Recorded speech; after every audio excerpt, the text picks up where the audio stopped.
नमस्कार साथियों, मैं राजन कुमार आप सभी लोगों को सीट स्टडी पॉइंट में स्वागत कहता हूं, अभिनंदन कहता हूं। साथियों, आप लोगों को एमएस एक्सेल का ऑब्जेक्टिव टाइप प्रश्न के 2 क्लास करवा चुके हैं। आज मैं तीसरा क्लास करवाऊंगा। कुछ कारण से कुछ दिनों से आप लोगों को क्लास नहीं करवा रहा हूं, उसके लिए क्षमा चाहता हूं। दोस्तों, 2 क्लास में बहुत ही महत्वपूर्ण प्रश्न करवा चुके हैं। जो भी मित्र बेल्टोन का एग्ज़ाम देने वाले हैं उनके लिए वो प्रश्न बहुत ही महत्वपूर्ण है। आज के क्लास में और भी जो ऑब्जेक्टिव टाइप प्रश्न होंगे जो बेल्टोन का एग्ज़ाम चल रहा है उसमें पूछे जाने की संभावना है, या किसी भी एग्ज़ाम का आप प्रिपरेशन कर रहे हैं जिसमें कंप्यूटर के प्रश्न पूछे जाते हैं, वो लोग भी इस क्लास को कर सकते हैं। इस क्लास में बहुत ही महत्वपूर्ण प्रश्न जो किसी भी एग्जामिनेशन में पूछा जा सकता है वो करवाऊंगा। फर्स्ट क्लास में आपको 51 प्रश्न करवाए थे, 51 प्रश्न करवाए थे। सेकंड क्लास में 50 प्रश्न करवाए थे। एकदम बेसिक से करवाए थे, जो किसी भी एग्ज़ाम में पूछा जाएगा वैसा प्रश्न आपको करवाए थे। अगर आप लोग वो क्लास नहीं किए हैं तो उसका लिंक मैं अपने वीडियो के डिस्क्रिप्शन में डाल दूँगा, आप लोग डायरेक्टली वहाँ से जाके देख सकते हैं। तो दोस्तों, आज के क्लास में स्टार्ट कर रहा हूँ। आप लोग क्लास में बने रहिएगा, क्लास को लास्ट तक कीजिएगा, स्किप मत कीजिएगा। दोस्तों, यहाँ से क्लास करवा रहे 102 नंबर प्रश्न से आपको करवा रहे 102 नंबर प्रश्न। यहाँ पे देखिए क्या लिख रखा है, माइक्रोसॉफ्ट एक्सेल 2003 में लास्ट कॉलम का लेवल क्या होता है। यानी एक्सेल 2003 में जो लास्ट कॉलम होता है उसका लेवल क्या होता है। तो इसका सही आंसर हो जाएगा आपका, ये लेवल आपका होता है जो हिंदी में लिखते हैं हम लोग, क्या लिखते हैं, 4 लिखते हैं। इस प्रकार का क्या होता है, आपका लेवल होता है। तो आंसर क्या हो जाएगा आपका, ए हो जाएगा।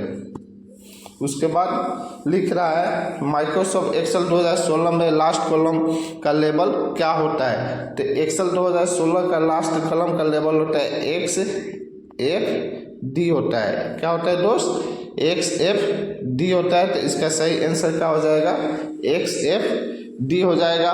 दोस्तों, आप लोगों का एग्ज़ाम जो बेल्टोन का एग्ज़ाम चल रहा है, जो भी प्रश्न पूछ रहा है आपका एमएस ऑफिस से लमसम आपका 80% प्रश्न पूछ रहा है। 80-70% प्रश्न आपका क्या एमएस ऑफिस से ही पूछ रहा है, जिसमें सबसे ज़्यादा एक्सेल से ही प्रश्न पूछ रहा है। एमएस वर्ड, एक्सेल और पावर पॉइंट ये 3 है, जिसमें से आपका 60 नंबर का जो प्रश्न है, 60 नंबर में से मान के चलिए आपका 40 जो प्रश्न रह रहा है एमएस ऑफिस से ही रह रहा है। 40 या 45 भी आप कर सकते हैं। 45 जो भी प्रश्न है किससे रह रहा है, एमएस ऑफिस से रह रहा है। सबसे ज़्यादा आपका एक्सेल से रह रहा है। तो एक्सेल का आप लोग देख लीजिए, जिसमें आपसे 2060 से लेके 2021 तक एमएस ऑफिस जो है, एमएस ऑफिस के एक्सेल, पावर पॉइंट, वर्ड के प्रश्न पूछ रहा है। तो 2060 से लेके 2001 तक हो सकता है आपका 3 का भी पूछ दे, ठीक है। तो कहीं से भी प्रश्न बना के पूछ रहा है, लेकिन अधिकतर 2010 से प्रश्न पूछ रहा है, 16 से पूछ रहा है, 2-4 प्रश्न आपका 19 और 21 से ही पूछ रहा है। तो आप लोग 2007 से 2021 तक के जो भी एमएस एक्सेल के प्रश्न हैं आपको मैं करवा रहा हूं। तो आप लोग अच्छे से क्लास कीजिए, बहुत ही अच्छे से क्लास कीजिए और नोट डाउन करते चलिए, याद भी करते चलिए। आगे देख लेते हैं दोस्त, माइक्रोसॉफ्ट एक्सेल में प्रदर्शित होने वाली वर्टिकल हॉरिजॉन्टल लाइंस को क्या कहते हैं। यानी जो इस प्रकार का जो होते हैं आपका इसको क्या कहेंगे, वर्टिकल कहेंगे, इसको क्या कहेंगे, हॉरिजॉन्टल कहेंगे।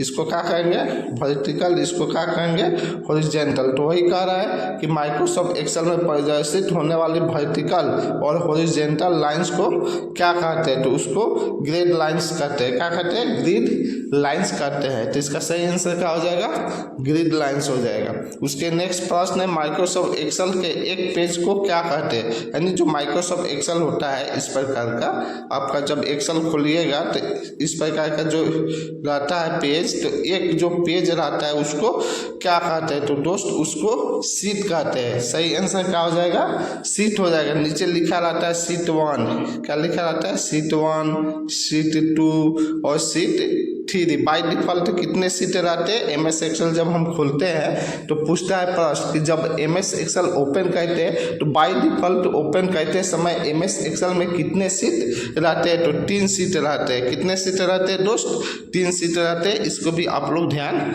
रखिएगा। तो वही कह रहा है कि एमएस एक्सेल के एक पेज को क्या कहते हैं, तो एमएस एक्सेल के एक पेज को सीट कहते हैं। आगे देखते हैं दोस्त, माइक्रोसॉफ्ट एक्सेल में ग्रे टाइटल किसे कहते हैं।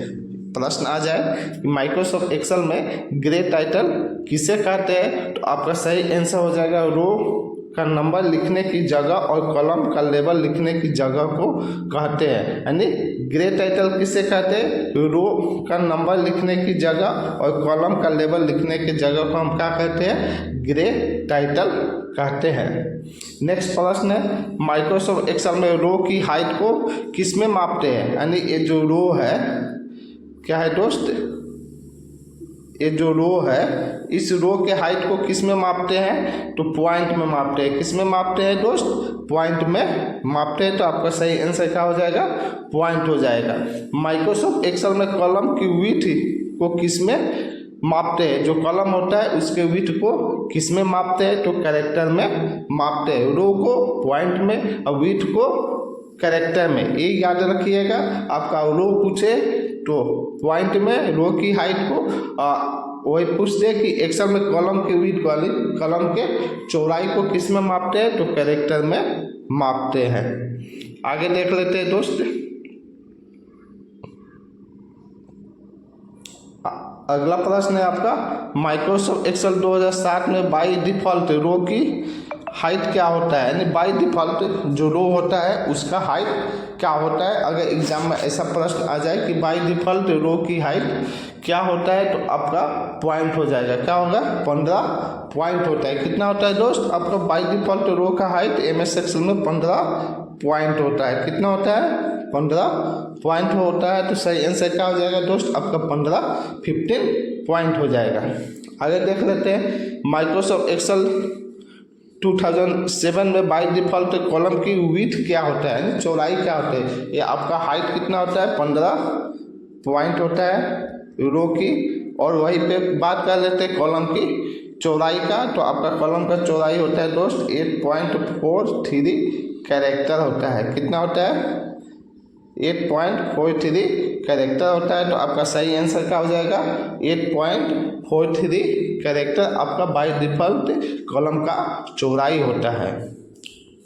आगे देख लेते हैं दोस्त प्रश्न, माइक्रोसॉफ्ट एक्सेल में एक या एक से अधिक सेल के डेटा एक सेल में एडजस्ट करने के लिए किसका उपयोग किया जाता है। क्या कह रहा है प्रश्न दोस्त, कि जो एमएस एक्सेल होता है उसमें जो एक या एक से अधिक जो सेल के डेटा होता है, तो सेल में जो एडजस्ट करना होता है उसके लिए क्या किसका उपयोग करते हैं।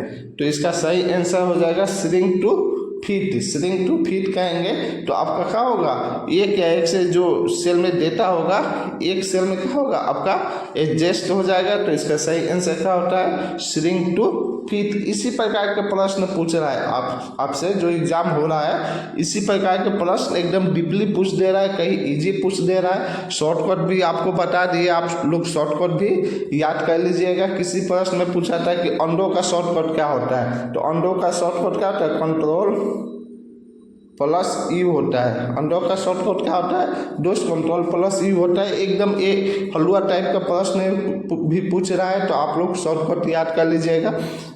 ग्रामर एंड मिस्टेक एरर जो होता है, grammar and spelling and grammar का, उसका शॉर्टकट पूछा था तो F7 होता है। क्या होता है? स्पेलिंग एंड ग्रामर का शॉर्टकट क्या होता है? F7 होता है। ये भी प्रश्न पूछा था आपका 24 सितंबर को जो एग्ज़ाम हुआ था उसमें फर्स्ट सिटिंग वाले एग्ज़ाम में ये प्रश्न पूछा था। तो आप लोग शॉर्टकट भी याद करते चलिएगा। आपका एकदम हलवा टाइप इजी टाइप के भी प्रश्न पूछ रहा है, कुछ डीपली पूछ रहा है। तो आप लोग एकदम जो MS Excel Word PowerPoint का जो टैब मेनू है, टैब मेनू के अंदर से पूछ दे रहा है कि ये ऑप्शन कहाँ है। आप लोग MS एक्सेल में मेल मर्ज देख लीजिएगा। मेल मर्ज से 4-5 प्रश्न पूछ रहा है। किससे 4 प्रश्न पूछ रहा है? मेल मर्ज से आपका 4 या प्रश्न MS एक्सेल में पूछ ही रहा है। पूछ दे रहा है कि मेल मर्ज का स्टेप क्या होता है, आपको स्टेप याद होना चाहिए। लेवल क्या होता है, इन्वॉल्व क्या होता है, इस टाइप के प्रश्न पूछ रहा है। तो आपको ये सब स्टेप भी याद करना होगा। वो सब आपको बता दूंगा मैं स्टेप आगे नेक्स्ट क्लास में। आगे देख लेते हैं। A feature that display only the data in column according to specified criteria, अर्थात एक विशेषता जो निर्दिष्ट मापदंडों के अनुसार कॉलम में केवल डेटा प्रदर्शित करता है। तो सही आंसर इसका क्या हो जाएगा? फिल्टरिंग। यानी फिल्टरिंग क्या कहता है? आपका जो भी मापदंड होता है उसके अनुसार कॉलम में जो भी डेटा होता है उसको क्या कहता है? प्रदर्शित करने का काम करता है। आगे देख लेते हैं दोस्त। माइक्रोसॉफ्ट एक्सेल में एक सेल के डेटा को वर्टिकली लिखने के लिए किसका उपयोग किया जाता है? यानी जो एक्सेल होता है, एक्सेल के सेल में जो भी डेटा होता है उसको क्या करने के लिए? वर्टिकली लिखने के लिए किसका उपयोग किया जाता है? तो आपका वार्प टेक्स्ट का उपयोग किया जाता है। आगे देख लेते हैं दोस्त। माइक्रोसॉफ्ट एक्सेल में एक सेल में लिखे, यानी कोई एक सेल है, मान के चलिए आपका ये सेल है, इसको क्या कहते हैं? सेल कहते हैं। तो कह रहा एक सेल में लिखे गए अल्फ़ाबेट का बाय डिफ़ॉल्ट एलिमेंट क्या होता है? यानी जो एक सेल होता है उसमें कोई सा भी हम टेक्स्ट को लिखते हैं तो कह रहा है अल्फ़ाबेट का बाय डिफ़ॉल्ट एलिमेंट क्या होता है? तो आपका सही आंसर हो जाएगा लेफ्ट बॉटम। क्या हो जाएगा दोस्त? सही आंसर लेफ्ट बॉटम। नेक्स्ट कह रहा है माइक्रोसॉफ्ट एक्सेल में हेडर एंड फुटर का बाय डिफ़ॉल्ट मार्जिन क्या होता है? जो हेडर और क्या होता है? फुटर होता है। हेडर मतलब टॉप पोजीशन, फुटर मतलब बॉटम पोजीशन। तो हेडर और फुटर का क्या? बाय डिफ़ॉल्ट मार्जिन, यानी मार्जिन कितना होता है? तो इसका सही आंसर हो जाएगा 0.5 इंच। क्या हो जाएगा दोस्त? इसका सही आंसर 0.5 इंच हो जाएगा। उसके बाद आगे देख लेते हैं। माइक्रोसॉफ्ट एक्सेल में सेल रेफरेंस कितने प्रकार के होते हैं? एग्जाम में प्रश्न आ जाए कि जो MS एक्सेल होता है उसमें सेल रेफरेंस कितने प्रकार का होता है? तो उसका सही आंसर हो जाएगा 3। कितने प्रकार का होता है? 3 प्रकार का होता है। तो आपका सही आंसर 3 हो जाएगा। आगे देख लेते हैं। The greater than sign is example of, यानी एक ग्रेटर दैन का साइन किसका उदाहरण है? तो आपका सही आंसर हो जाएगा लॉजिकल ऑपरेटर का। सही आंसर क्या हो जाएगा दोस्त? आपका लॉजिकल ऑपरेटर हो जाएगा। उसके बाद पूछ रहा है what do you use to create a chart? आप कैसे चार्ट को क्या कीजिएगा? क्रिएट कीजिएगा। तो सही आंसर इसका चार्ट विजार्ड हो जाएगा। नेक्स्ट देख लेते हैं। माइक्रोसॉफ्ट एक्सेल 2019 में किस टैब में वार्प टेक्स्ट फीचर होता है? क्या होता है? माइक्रोसॉफ्ट एक्सेल 2019 में किस टैब में रेप टेक्स्ट फीचर होता है? क्या होता है? रेप टेक्स्ट फीचर होता है। तो इसका सही आंसर क्या हो जाएगा? Home tab. इसी प्रकार का प्रश्न पूछ रहा है दोस्त कि कौन से टैब में कौन सा फंक्शन होता है या इस फंक्शन का क्या कार्य होता है, क्या काम होता है। तो आपको एक एक टैब मेनू के जितने ऑप्शन है सबको आपको देखना पड़ेगा और सबका आपका स्टेप बाय स्टेप प्रोसेस क्या होता है वो भी याद करना पड़ेगा और उसका काम क्या होता है, किस लिए उसका प्रयोग किया जाता है। तो सभी टाइप का जितने भी ऑप्शन है सबको मैं एक एक करके बताऊंगा, उसका प्रोसेस भी बताऊंगा, उसका कार्य क्या होता है उसको भी बताऊंगा। नेक्स्ट देख लेते हैं, in Excel formula are made up, यानी एक्सेल फार्मूला किससे बनता है।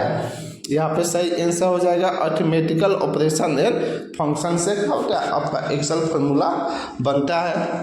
नेक्स्ट आपका है active cell on an Excel sheet is represented by, यानी एक्सेल शीट पर जो भी सक्रिय सेल को किसके द्वारा दर्शाया जाता है। यानी यहाँ पे क्या करें, जो भी एक्टिव सेल है किसमें MS Excel sheet is represented, यानी एक्सेल शीट पे जो भी सक्रिय सेल है को किसके द्वारा दर्शाया जाता है। तो इसका सही आंसर हो जाएगा ए डार्क वाइट बॉर्डर के द्वारा क्या होता है दर्शाया जाता है, यानी डार्क वाइट जो बॉर्डर होता है उसके द्वारा दर्शाया जाता है। नेक्स्ट आपका है Which shortcut key is used to insert new worksheet, यानी कोई सा नया वर्कशीट हमको क्या करना है एमएस एक्सेल में इंसर्ट करना है, लाना है, क्रिएट करना है। तो उसका शॉर्टकट की क्या होता है alt plus shift plus F1। तो सही आंसर क्या हो जाएगा दोस्त alt plus shift plus F1 इसका सही आंसर हो जाएगा। नया कोई सा भी वर्कबुक क्रिएट करने के लिए हम अल्ट के साथ शिफ्ट दबाएंगे और F1 बटन को प्रेस करेंगे तो हमारा नया वर्कशीट क्या होगा क्रिएट हो जाएगा। आगे देख लेते हैं to open the Excel formula windows press, यानी एक्सेल फार्मूला विंडो को खोलने के लिए किस शॉर्टकट की का उपयोग करते हैं, कौन सा की को प्रेस करेंगे तो हमारा क्या होगा एमएस एक्सेल में जो भी आपका एक्सेल फार्मूला विंडो होगा वो खुल के ओपन हो जाएगा। तो उसका सही आंसर आपका हो जाएगा शिफ्ट के साथ F3 बटन दबाएंगे, क्या होता है शिफ्ट प्लस F3 बटन को हम क्या करेंगे प्रेस करेंगे तो हमारा क्या होगा एमएस एक्सेल में जितना भी फार्मूला होगा फार्मूला का क्या होगा आपका खुल के सामने आ जाएगा विंडो। नेक्स्ट देख लेते हैं Which of the following Excel chart represented only one value for each variable, यानी एक कह रहा है कि which following Excel chart, यानी कौन सा एक्सेल चार्ट है जो रिप्रेजेंट करता है only one value, केवल एक वैल्यू को for each वेरिएबल, यानी प्रत्येक वेरिएबल के लिए। तो इसका सही आंसर आपका हो जाएगा पाई चार्ट। क्या हो जाएगा दोस्त पाई चार्ट इसका सही आंसर हो जाएगा। चार्ट से भी प्रश्न पूछ रहा है तो आप लोग एमएस एक्सेल में चार्ट को भी देख लीजिएगा। ऐसे में इस क्लास में चार्ट से जितने भी प्रश्न इम्पोर्टेंट है वो सभी करवा रहा हूँ, आप लोग अच्छे से इसको स्टडी करते चलिएगा। नेक्स्ट देख लेते हैं what type chart is useful for showing trends और चेंजेज ओवर टाइम, यानी किस प्रकार के चार्ट को जो यूजफुल होता है क्या करने के लिए शो करने के लिए दिखाने के लिए ट्रेंड्स और चेंज ओवर टाइम को। तो यहाँ पे सही आंसर हो जाएगा लाइन चार्ट। क्या आंसर हो जाएगा दोस्त लाइन चार्ट हो जाएगा।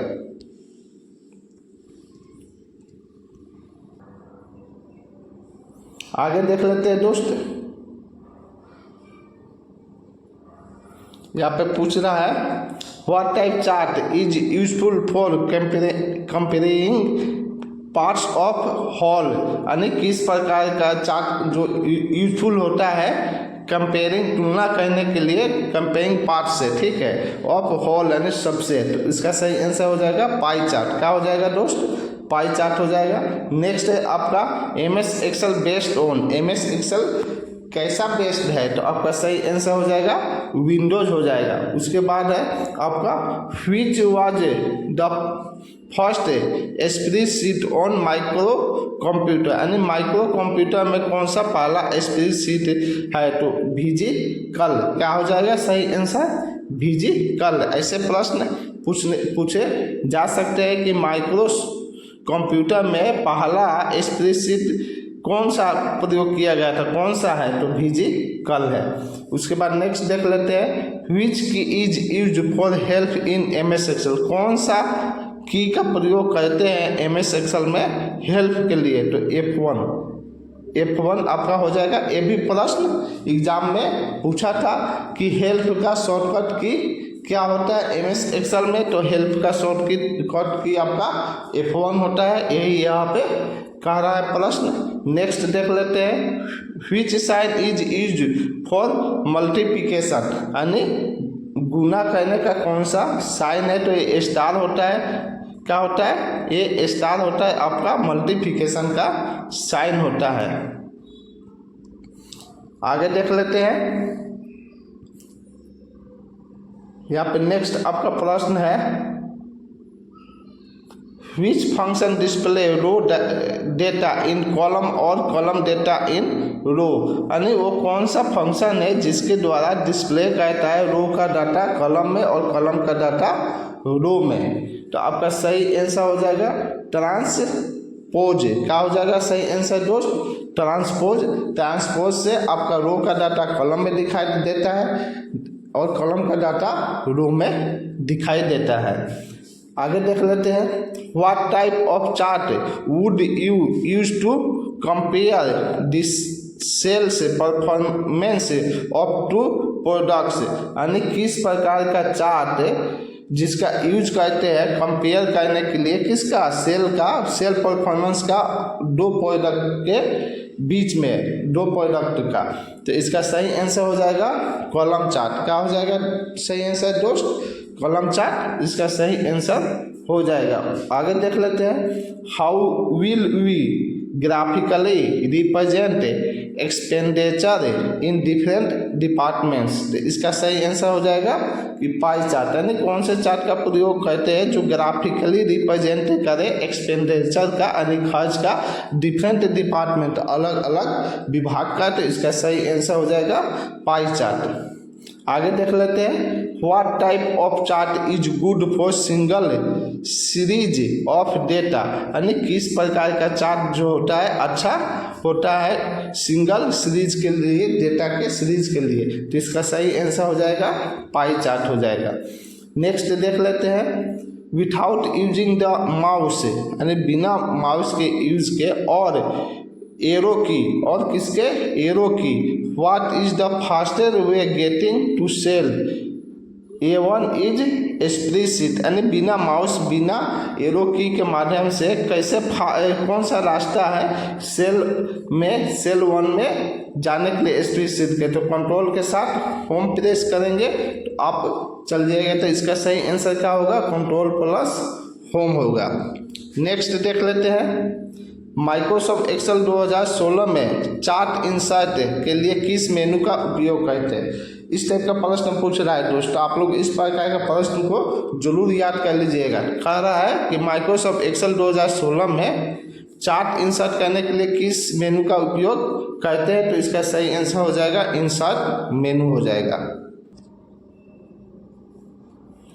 नेक्स्ट देख लेते हैं, माइक्रोसॉफ्ट एक्सेल के करेंट वर्कबुक में न्यू शीट इंसर्ट करने के लिए शॉर्टकट की का उपयोग करते हैं। कौन से शॉर्टकट का उपयोग करेंगे जो एमएस एक्सेल के करेंट वर्कबुक में है? तो कोई सा नया शीट हमको क्या करना है? इंसर्ट करना है। तो उसके लिए कौन से शॉर्टकट की का प्रयोग करेंगे? तो उसका सही आंसर हो जाएगा शिफ्ट के साथ F11 को दबाएंगे तो नया शीट क्या होगा? आपका इंसर्ट हो जाएगा। आगे देख लेते हैं दोस्त, माइक्रोसॉफ्ट एक्सेल में फॉर्मेट सेल के लिए कौन से शॉर्टकट की का उपयोग करते हैं? किसके लिए? फॉर्मेट सेल के लिए कौन से शॉर्टकट की का उपयोग करते हैं? तो इसका कंट्रोल के साथ 1 दबाते हैं। कंट्रोल के साथ 1 दबाएंगे तो हमारा क्या होगा? फॉर्मेट सेल हो जाएगा। तो इसका सही आंसर क्या होगा? कंट्रोल प्लस 1 होगा। नेक्स्ट देखते हैं दोस्त, माइक्रोसॉफ्ट एक्सेल में किसी भी टेक्स्ट को बोल्ड करने के लिए कौन सा शॉर्टकट की का प्रयोग करते हैं? यानी लिखे गए टेक्स्ट को हमको क्या कहना है? बोल्ड करना है। तो आपको ऊपर ही हम फर्स्ट क्लास में ही बता दिए थे कि कंट्रोल के साथ बी दबाते हैं। क्या दबाते हैं? कंट्रोल के साथ बी दबाते हैं तो हमारा क्या होता है? बोल्ड हो जाता है। इसका और एक शॉर्टकट की है, कंट्रोल के साथ 2 दबाएंगे, क्या दबाएंगे 2 दबाएंगे तो हमारा क्या होगा बोल्ड हो जाएगा। ये दोनों तरीके से हम क्या कर सकते हैं, लिखे गए टेक्स्ट को बोल्ड कर सकते हैं।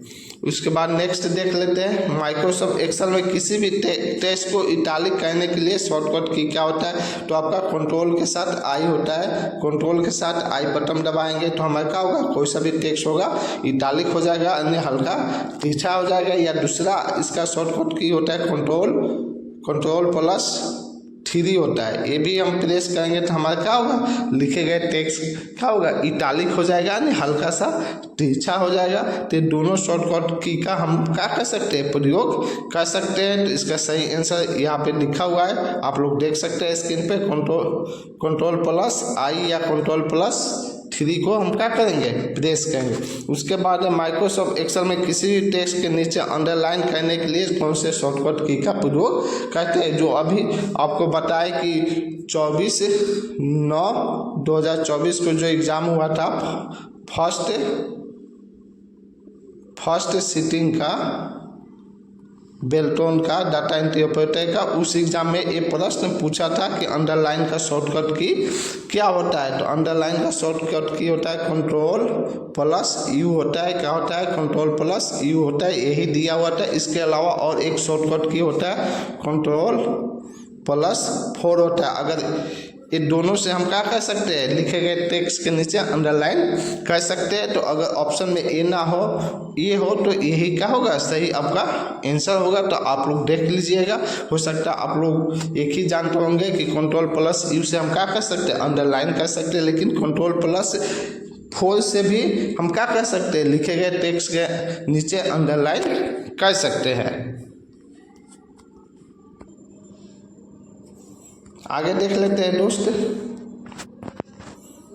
माइक्रोसॉफ्ट एक्सेल में माइक्रो का शॉर्टकट की क्या होता है, यानी एक्सेल में माइक्रो का शॉर्टकट की क्या होता है। तो इसका सही आंसर हो जाएगा Alt+F8 होता है। इसका शॉर्टकट की क्या होता है, Alt+F8 होता है। आगे देख लेते हैं, माइक्रोसॉफ्ट एक्सेल में टैब मेनू की संख्या कितनी होती है। ये प्रश्न एग्जाम में पूछा जा सकता है, पूछ दे कि एक्सेल में टैब मेनू की संख्या कितनी होती है। तो माइक्रोसॉफ्ट एक्सेल में टैब मेनू की संख्या आपका 10 होता है। ये क्या है 2019 का, 2019 में कितना, सॉरी आपका 19 में 11 है टैब की संख्या, आपका 19 में 2019 में कितना है 11 है, 2021 में कितना है 10 है, कितना है 10 है। इस प्रकार से पूछ सकता है। आपका 7 में शायद 2007 में 8 है, कितना है 8 या 7 है, देख लीजिएगा टैब मेनू की संख्या, ऐसे पूछ सकता है। तो यहाँ पे पूछ रहा है कि माइक्रोसॉफ्ट एक्सेल में टैब मेनू की संख्या कितनी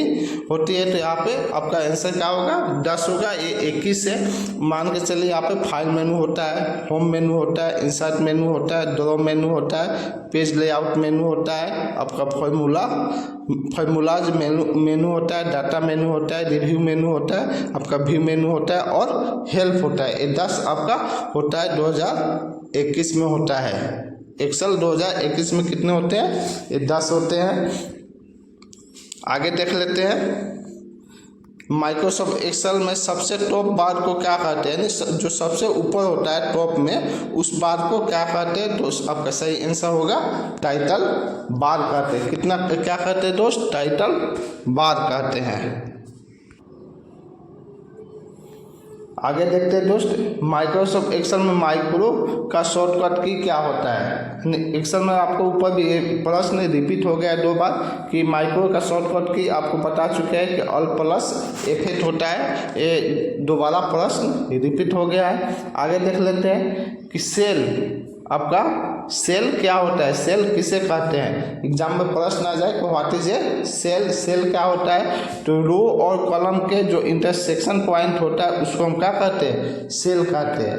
रो आपका ये क्या है, रो और कॉलम के जो इंटरसेक्शन पॉइंट होता है उसी को क्या कहते हैं, सेल कहते हैं। इसको क्या कहते हैं, सेल कहते हैं। उसके बाद शीट पूछते कि शीट क्या होता है, तो रो कॉलम को मिलाकर एक शीट का निर्माण किया जाता है। यानी आप देखिएगा बहुत सारे रो और कॉलम को मिला के एक क्या हो गया, एक ये आपका शीट हो गया। तो रो और कॉलम को मिला के क्या कहते हैं, एक शीट का निर्माण किया जाता है। आगे देख लेते हैं, माइक्रोसॉफ्ट एक्सेल को ओपन करते हैं तो टाइटल बार पर क्या शो करता है। यानी जब एक्सेल को ओपन करते हैं तो सबसे ऊपर क्या होता है, आपका टाइटल बार होता है। टाइटल बार पे क्या शो करता है, तो आपका बुक 1 क्या शो करता है, बुक 1 शो करता है। तो ये प्रश्न अगर एग्जाम में आ जाए कि जब MS एक्सेल को ओपन करते हैं तो टाइटल बार पे क्या शो करता है, तो आपका सही आंसर हो जाएगा बुक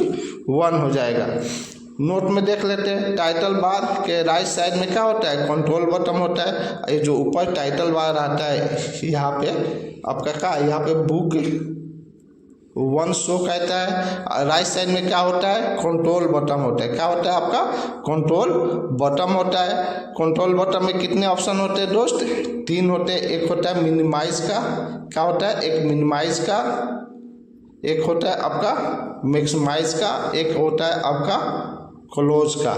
कितने बटन होते हैं, 3 बटन होते हैं। कितने बटन होते हैं दोस्त, 3 बटन होते हैं। वही कह रहा है नोट में कि टाइटल बार के राइट साइड में कंट्रोल बटन होता है। तो एग्जाम में प्रश्न आ जाए कि टाइटल बार के राइट साइड में कौन सा बटन होता है, तो आपका क्या सही आंसर हो जाएगा, कंट्रोल बटन होता है। कंट्रोल बटन में कितने ऑप्शन होते हैं, तो कंट्रोल बटन में आपका 3 ऑप्शन होता है। कौन कौन होता है, मिनिमाइज होता है, मैक्सिमाइज होता है और क्लोज होता है। कितने बटन होते हैं, कितने ऑप्शन होते हैं, कंट्रोल बटन में आपका 3 ऑप्शन होते हैं। तो ये आप लोग याद कर लीजिएगा, कहीं से भी प्रश्न घुमा के आपसे पूछ सकता है एग्जाम में।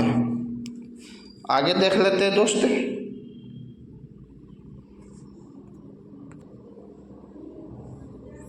नोट 2 देख लेते हैं। Minimize button by side ribbon का ऑप्शन होता है। यानी जो भी होता है मिनिमाइज बटन के बाई साइड में क्या होता है, आपका रिबन का ऑप्शन होता है, जिसमें रिबन को हाइड कर सकते हैं। जिसमें क्या कर सकते हैं दोस्त, रिबन को हम हाइड कर सकते हैं और ला सकते हैं। यानी हाइड और अनहाइड दोनों कर सकते हैं। एक कहा होता है मिनिमाइज बटन के बाई साइड में होता है। इस ऑप्शन से टैब को और टैब एन कमांड को शो और हाइड कर सकते हैं। इस ऑप्शन से और क्या कर सकते हैं, जो भी टैब होगा टैब को हम क्या कर सकते हैं, टैब और टैब कमांड को हाइड कर सकते हैं और अनहाइड कर सकते हैं। यानी शो और हाइड दोनों कर सकते हैं। ये देख लेते हैं नेक्स्ट प्रश्न, माइक्रोसॉफ्ट एक्सेल में टैब मेनू की संख्या कितना होता है, तो आपको ऊपर बता दिए कि 10 होता है। 10 यहाँ पे आपको एक एक करके लिख के भी बता चुके हैं। उसके बारे में एक एक टैब मेनू के बारे में आपको बताऊंगा कि कौन से टैब मेनू में कौन सा ऑप्शन होता है, उस ऑप्शन का क्या काम होता है, क्या प्रोसेस होता है। यहाँ पे 1 नंबर में क्या है आपका दोस्त, फाइल मेनू। आप लोग देख रहे होंगे स्क्रीन पे 1 नंबर में क्या है, फाइल मेनू है। तो फाइल मेनू में कितने ऑप्शन होते हैं, 12 ऑप्शन होते हैं। आपसे एग्जाम में प्रश्न आ जाए कि फाइल मेनू में कितने ऑप्शन होते हैं, तो फाइल मेनू में आपका 12 ऑप्शन होता है। कौन कौन होता है, होम होता है, न्यू होता है, ओपन होता है, इन्फो होता है, सेव होता है, सेव एज होता है, हिस्ट्री होता है, प्रिंट होता है, शेयर होता है, एक्सपोर्ट होता है, पब्लिश होता है और आपका क्लोज ऑप्शन होता है। ये सब ऑप्शन आपको किस में देखने को मिल जाएगा, फाइल मेनू में। तो आपसे प्रश्न पूछ दे कि एक्सपोर्ट ऑप्शन MS एक्सेल के कौन से मेनू में रहता है, तो आपको ये याद होना चाहिए कि कौन से मेनू में, तो फाइल मेनू में होता है। इस प्रकार के प्रश्न एग्जाम में पूछ रहे हैं, तो आप लोग एक एक मेनू के एक एक ऑप्शन को देख लीजिएगा। यहाँ पे देखते हैं, आगे देखते हैं, सबसे नीचे ऑप्शन फीडबैक और अकाउंट्स ऑप्शन आता है। यानी इस फाइल मेनू में जो सबसे नीचे और ऑप्शन जो रहता है, क्या रहता है, ऑप्शन रहता है, फीडबैक रहता है और अकाउंट्स ऑप्शन आपको देखने को मिल जाएगा। दोस्तों यहाँ पे होम का प्रयोग किस लिए कहते हैं, शुरू में आने के लिए। न्यू का प्रयोग किस लिए कहते हैं, कोई सा नया डॉक्यूमेंट्स को बनाने के लिए, कोई सा नया एक्सेल शीट लाना है तो किसका प्रयोग करेंगे, हम न्यू ऑप्शन का प्रयोग करेंगे। न्यू का शॉर्टकट की क्या होता है, कंट्रोल प्लस एन होता है। क्या होता है दोस्त? कंट्रोल प्लस एन आपका न्यू का शॉर्टकट की होता है। 2 नंबर यहाँ पे देखिए ओपन है। 3 नंबर पे ओपन का प्रयोग किस लिए कहते हैं? कोई सा फाइल एक्सेल में बना दिए, उसको हमको क्या करना है? खोलना है, तो कौन से ऑप्शन का प्रयोग करेंगे? ओपन। ओपन का शॉर्टकट की होता है आपका कंट्रोल प्लस ओ होता है। क्या होता है दोस्त? कंट्रोल प्लस ओ होता है आपका ओपन का शॉर्टकट। इन्फो का प्रयोग कहते हैं इंफॉर्मेशन देखने के लिए। सेव का प्रयोग कहते हैं MS एक्सेल में कोई सा हम टेक्स्ट टाइप किए हैं, कोई सा आप मेथड टाइप किए हैं, रिपोर्ट तैयार किए हैं, तो उस रिपोर्ट को एक फाइल का नाम दे के एक लोकेशन में स्थापित करने के लिए, सुरक्षित करने के लिए सेव का प्रयोग करते हैं। सेव का शॉर्टकट की होता है कंट्रोल प्लस एस होता है। ये फर्स्ट क्लास में ही आपको बता चुके हैं। उसके बाद सेव एज का प्रयोग करते हैं कि कोई सा भी फाइल हम क्या किए, किसी नाम से सुरक्षित सेव कर लिए, हम चाहते हैं उस फाइल का नाम बदल के दूसरा नाम देके हम उसको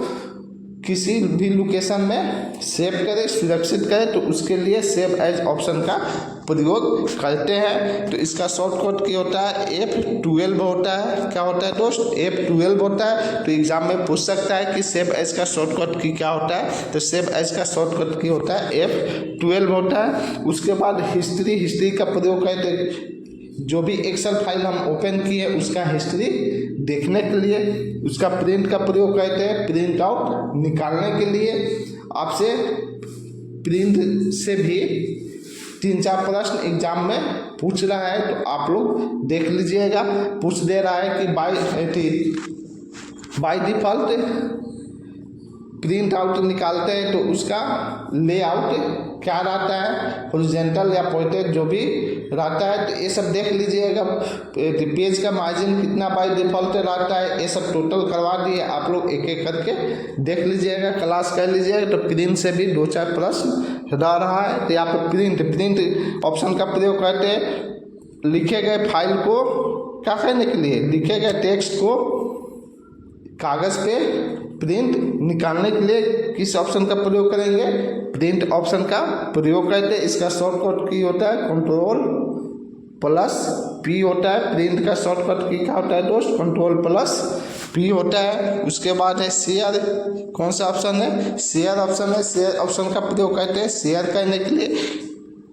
एक्सपोर्ट ऑप्शन का प्रयोग करते हैं एक्सपोर्ट करने के लिए एक्सेल में। पब्लिश का ऑप्शन का प्रयोग करते हैं पब्लिश करने के लिए। उसके बाद आपका क्लोज ऑप्शन है। क्लोज ऑप्शन का प्रयोग करते हैं एक्सेल शीट को क्लोज करने के लिए, बंद करने के लिए। इतना सारा ऑप्शन आपको फाइल मेनू में मिल जाएगा। उसके बाद आपको यहाँ पे नीचे बता चुके हैं कि नीचे आपको फाइल मेनू में ऑप्शन मिलेगा, फीडबैक मिलेगा और अकाउंट ऑप्शन 18 मिलेगा। तो एक एक के बारे में देख लेते हैं। यहाँ पे ऑप्शन में अलग अलग मेनू के ऑप्शन शो करता है। जो ऑप्शन रहेगा नीचे, इसमें क्या करेगा? अलग अलग मेनू के जो भी ऑप्शन होगा वो सब क्या कहते हैं यहाँ पे शो करेगा। फीडबैक में फीडबैक ऑप्शन का प्रयोग फीडबैक देने के लिए कहते हैं। फीडबैक ऑप्शन का प्रयोग किस लिए कहते हैं दोस्त? फीडबैक देने के लिए कहते हैं। अकाउंट्स, आपका अकाउंट्स ऑप्शन में जिस अकाउंट से आप लॉगिन किए रहते हैं उसका पूरा डाटा को क्या कहता है? शो कहता है। अकाउंट ऑप्शन में क्या कहता है? जिस भी अकाउंट से आप क्या होता है लॉगिन आते हैं उस अकाउंट्स का पूरा जो भी डेटा होता है वो सब क्या कहता है? शो कहता है।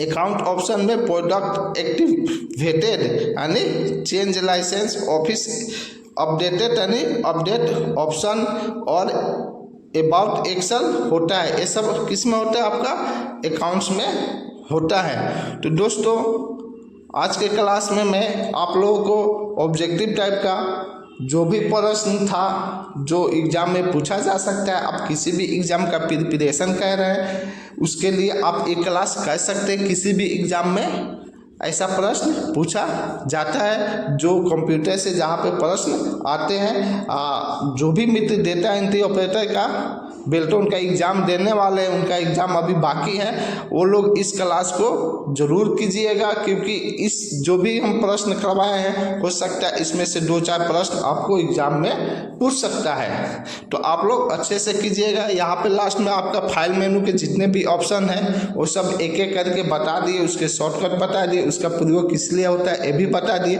नेक्स्ट क्लास में जितने भी फाइल मेनू और बचे हैं उस सब फाइल मेनू के एक एक ऑप्शन को आपको बताऊंगा, उसका क्या कार्य होता है वो बताऊंगा। तो दोस्तों इस क्लास में बस इतना ही। नेक्स्ट क्लास में फिर आप लोगों से मुखातिब होऊंगा। तब तक के लिए जय हिंद, धन्यवाद।